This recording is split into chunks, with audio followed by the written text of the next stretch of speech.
Okay. So, is it possible to have a conflict-free relationship? You're probably shaking your head and going, no, no, no, that's just not possible. And theoretically, you can't stop people from having big feelings about things. However, there is a way to keep things from escalating into a true conflict. So I was talking to a mom this morning who finally came to some awareness about what was going on with her spouse, not with her child, but this applies to all relationships. And she would feel attacked by things that he said, and they would end up in a screaming match. And the awareness that happened for her is that it's not just that she doesn't want to hear those things anymore. It's she doesn't want to take them in anymore and get into this back and forth yelling and fighting and one-upsmanship and who's going to be right and who's going to be wrong. And there really are no winners in situations like that. So what we figured out together is that there's a step that comes before. So what do I say when somebody starts in with me like that?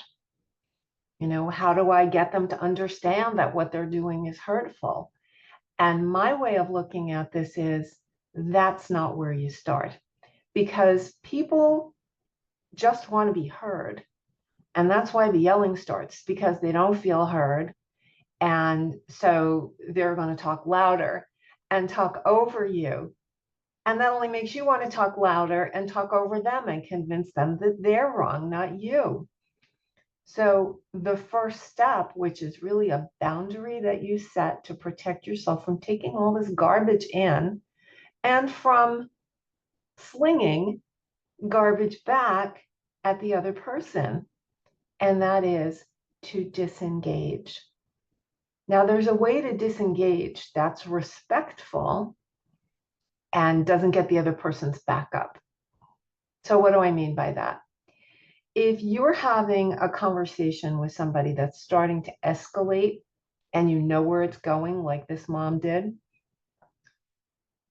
you want to get yourself out of the situation so that you're not subjected to this and you're not subjecting the other person, although you may not even be thinking in those terms at that moment.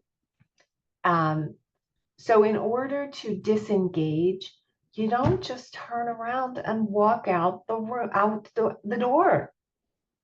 If somebody did that to you, all you would think about, I'm sure, is that is so disrespectful. I was just talking to you. How dare you turn your back on me?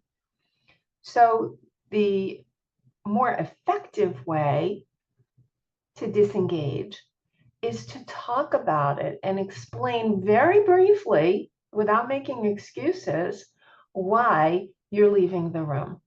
And it could sound just like this. It's really quite simple. You know, I I'm feeling really uncomfortable right now, or this is starting to ramp up, and I don't want to end up in that screaming match with you.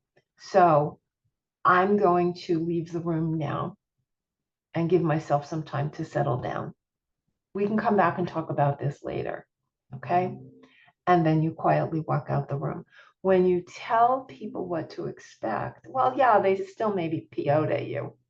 Let's face it. But you've given them an explanation that is not finger pointing. It's not saying you are being an idiot right now. I don't swear a lot. You're being an idiot right now, and I'm getting out of here before you really do some damage. Talk about conflict free. That ain't going to happen. So we do it with respect. We tell them what we're planning to do, and then we walk out. Okay.